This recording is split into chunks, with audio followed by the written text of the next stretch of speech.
与芬兰相比，乌克兰真的太惨了。同样紧挨着俄罗斯，同样要加入了北约，为什么芬兰2023年加入北约时没有遭到俄罗斯的入侵？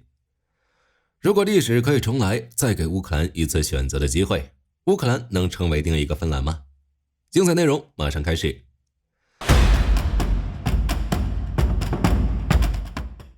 很多人说乌克兰用自身的苦难成全了芬兰，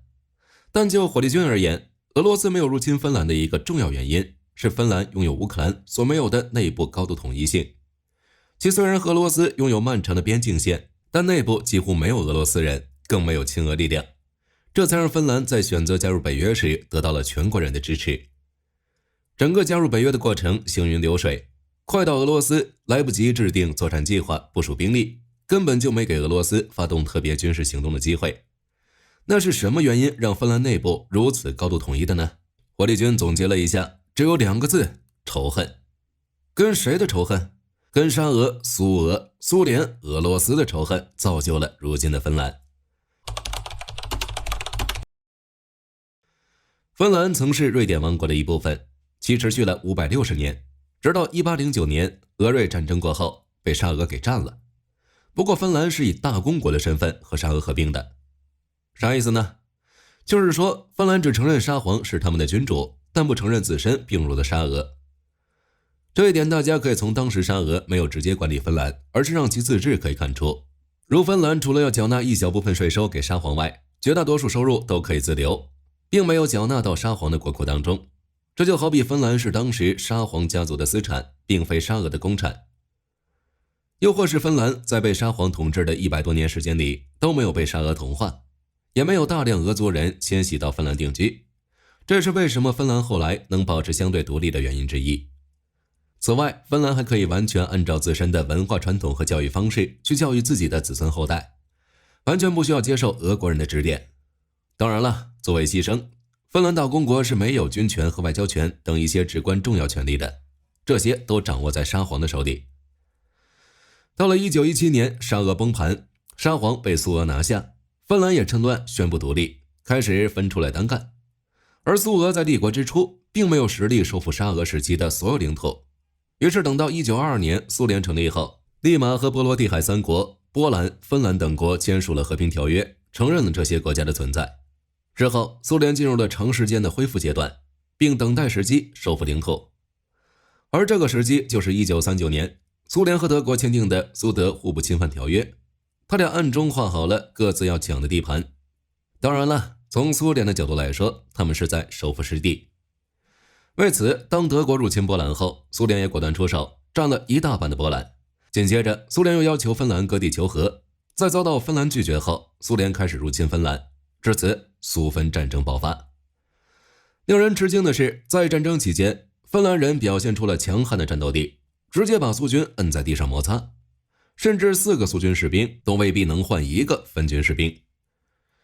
虽然苏联在攻打芬兰的过程中吃了大亏，不过碍于综合国力的差距，在苏联打算发动灭国之战时，芬兰很从心地选择了投降，且直接割让4万多平方公里的土地，来平息斯大林的怒火。斯大林也很识趣，在拿到土地后见好就收，放过了芬兰。因为斯大林明白，如果真的对芬兰发动灭国之战，势必要把大部分资源都投入到芬兰战场，这对苏联来说是非常不利的。毕竟苏德互不侵犯条约只是一张纸而已。不过这场战争也让俄国人记住了一件事，那就是芬兰人并不好惹。被抢了领土的芬兰自然不爽，但碍于实力又不能直接反打，所以芬兰选择了隐忍，等待时机。差不多过了2年时间，小胡子撕毁苏德互不侵犯条约，纠集罗马尼亚、匈牙利和芬兰等国共计500万人的兵力，兵分3路，以闪电战的方式突袭苏联，苏德战争爆发。芬兰趁着这股东风，收复了被苏联抢走的所有土地。不过芬兰还是有分寸的，在收复土地以后，他们并没有跟着德军一起入侵苏联的其他地盘，这也为后来的芬兰留了一条活路。之后又过去4年时间，二战结束了。芬兰作为曾经帮助过德国的国家，自然受到了审判。芬兰不仅把收复的4万多平方公里的土地割让给了苏联，并追加了芬兰在北极圈唯一的出海口佩柴摩地区，同时，芬兰其他几个重要港口也被苏联强行租借走了。而得到了这些好处的斯大林觉得差不多，又突然想起此前苏芬战争中苏联吃过大亏，所以就选择原谅了芬兰。从此以后，芬兰就过上了中立国的日子。芬兰明白，作为苏联和北约之间的缓冲区，如果不保持中立，那么早晚会再度遭受战争的洗礼。那芬兰就这么放弃了吗？芬兰人虽然更愿意过上安安稳稳的小日子，不愿意被人侵略，也不愿意卷入战争，但对失去土地的收复，芬兰并没有。也正是因为吃过入侵的苦，芬兰现任总统斯图布才会在近期就俄乌谈判发表公开讲话中告诫乌克兰，不要在领土问题上对俄罗斯让步，不能重蹈芬兰的覆辙。斯图布还发表公开声明称，芬兰绝不承认被俄罗斯吞并的乌克兰领土属于俄罗斯。俄乌战争的全面爆发点燃了芬兰反俄的号角，不仅申请加入了北约，还主动邀请北约在俄芬边境地区驻军。一旦涉及反俄问题，芬兰给人一种超越波兰和波罗的海三国的趋势。甚至如果俄罗斯与北约爆发军事冲突，芬兰不惜成为主战场。而一直想恢复帝国荣耀的俄罗斯似乎也没有放过波兰的打算。据《华尔街日报》报道，俄罗斯正在扩建芬兰边境的军事基地，具体位置则在彼得罗扎沃茨克一带。北约情报分析表示，俄罗斯或在为同北约开战做准备，他们的军队规模可能将扩充至150万。那为什么芬兰加入北约时，俄罗斯没有选择入侵呢？俄罗斯入侵乌克兰的理由是乌克兰要加入北约，这里作为俄罗斯和北约之间的缓冲，一旦加入北约，就会威胁到俄罗斯的安全，这理由看似十分充分。但火力军前面也说了，芬兰和俄罗斯的边界线其实更长，而且芬兰紧挨着圣彼得堡，对俄罗斯核心地区的威胁其实更大，所以这里理由并不充分。没有入侵芬兰的主要原因，除了芬兰内部高度统一外，主要是俄罗斯有心无力。首先，芬兰距离圣彼得堡实在是太近了，而圣彼得堡又是俄罗斯的第二大城市，一旦俄罗斯对芬兰发动特别军事行动，极有可能让圣彼得堡陷入战争当中，这是俄当局不愿意看到的。其次，芬兰选择加入北约的时间卡得非常的好，正是俄乌战争陷入僵持阶段的时候，这时候的俄军并没有能力开辟第二战场，一个乌克兰已经让俄罗斯绞尽脑汁了，再来一个芬兰，那将会成为俄罗斯的噩梦。再次，芬兰虽然和俄罗斯接壤的地盘更多，但这些地盘绝大多数都是没什么价值的冻土层，无论是北约还是俄罗斯，在这里都不会投入太多的资源。最后，或许是苏芬战争的阴影还在，如果俄罗斯贸然对芬兰发动入侵，万一也陷入战争泥沼，以当前的俄罗斯综合实力很难维持下去。当然，在军力上，芬兰也一点不弱，感兴趣的朋友可以去看看这期视频。如果历史可以重来，给乌克兰再一次选择的机会，那它能够成为另一个芬兰吗？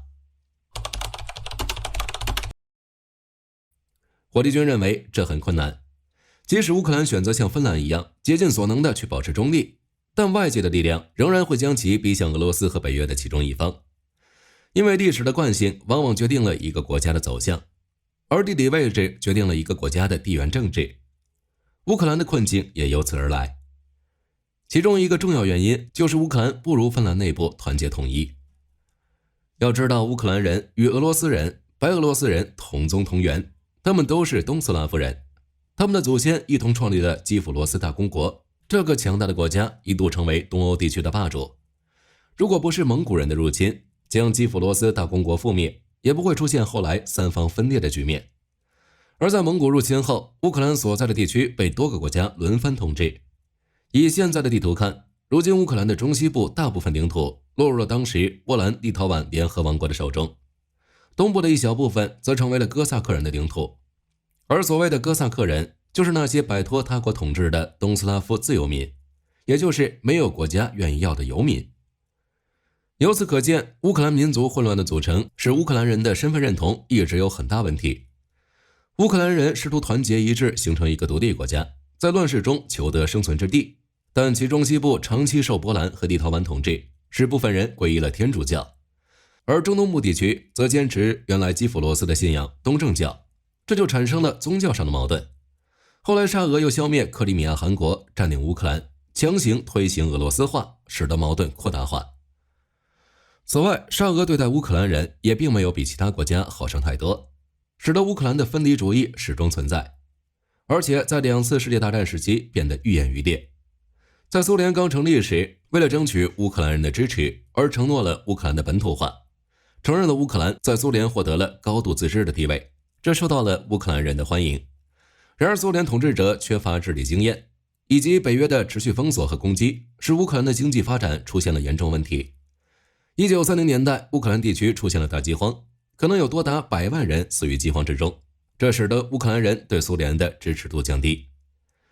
又或是乌克兰独立后，依靠着苏联留下来的遗产，以及与前苏联国家之间的经济往来，短暂的过了一段好日子。但随着俄罗斯经济实力的崩塌，从来没有独立治国经验的乌克兰人只能将目光投向了北约，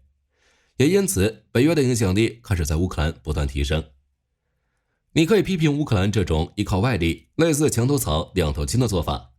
但你不能否认乌克兰人对和平的渴望。当初乌克兰为了世界和平安全，在美国和俄罗斯的哄骗之下，自愿放弃了包括核武器在内的重型武器，以此来换取大国的安全保证。但结果证明，所有的保证都是一纸空文罢了。乌克兰现在非常后悔这一点，但又毫无办法。乌克兰想过依靠俄罗斯的集体安全组织，而南联盟的瓦解和俄罗斯的无能为力，让乌克兰心凉了半截。转过头来又想学其他东欧兄弟，加入北约和欧盟求自保。但逐渐恢复元气的俄罗斯又让乌克兰心生恐惧。2008年的格鲁吉亚和2014年的克里米亚危机让乌克兰变得更加慌乱。被逼上绝境的乌克兰这才走上了对抗的道路。这就是乌克兰为什么成为不了另一个芬兰的原因。还是那句话，历史的惯性和地缘政治带来了乌克兰如今的困境。据基辅独立报报道，乌克兰空军一架苏27在防御俄罗斯无人机袭击，并被乌军地面部队提供支援时坠毁，飞行员成功跳伞并获救，没有生命危险。目前乌克兰已成立了调查组调查事故原因。不过从乌克兰空军透露的有限信息来看，这架苏27战机被俄军防空导弹击落的可能性很大。考虑到乌军战机目前频频投入作战，被击落属实正常。战场上任何武器都是消耗品。目前乌军击落摧毁俄军的飞机已达360架，自身损失也不可避免。而且最新情报显示，俄军 A50U 预警机又开始在边境活动，加大了对前线低空的探测能力，也意味着乌空军战机在前线活动危险幅度增加。据 United 的报道，美国政府再次向希腊施压，要求希腊将2024年因保护关键能源设施免遭也门胡塞武装袭击而部署到沙特的爱国者2防空系统转移到乌克兰。波兰持续发挥其欧洲国防大土豪的威力。根据美国国防安全合作局消息显示，波兰将斥资13.3亿美元向美国再添购多达400枚的 AM-120D3 中程空对空导弹。据悉，美国国务院已决定批准这项军售。除了这400枚 AM-120D3 导弹外，还有16个 AM-120D3 导引端部分，当中包括选效干扰反欺骗模组或强化 GPS 的 M 码，一辆 AM-120 的仪表测试车辆等，以及相关后勤支持。据悉，这些最先进的对空导弹很可能是为了搭配现已陆续到货的 F-35战机。另外，美国国防安全合作局表示，此次拟议军售将强化波兰及其盟军的空对空防御能力，提升应对当前与未来威胁的战力，同时增进波兰对北约行动的贡献，有助于维护欧洲稳定并支持美国的外交目标与国安目标。波兰已具备 AM-120 型导弹作战经验，新的导弹交军整合将毫无困难。当地时间4月28日，泽连斯基在社交媒体上表示，对外情报局局长汇报了针对俄军高层指挥官的清除行动。安全局局长汇报了在乌境内持续打击俄罗斯特工的工作，并表示这些工作取得了不错的成果。与此同时，乌克兰还表示研究针对俄罗斯的新一轮制裁措施。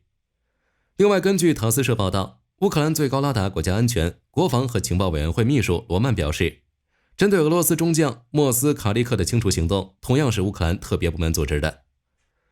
好了，本期节目到这里就结束了。大家认为俄罗斯不入侵芬兰的原因还有哪些？欢迎在评论区留言讨论。我是火力军，下期再见。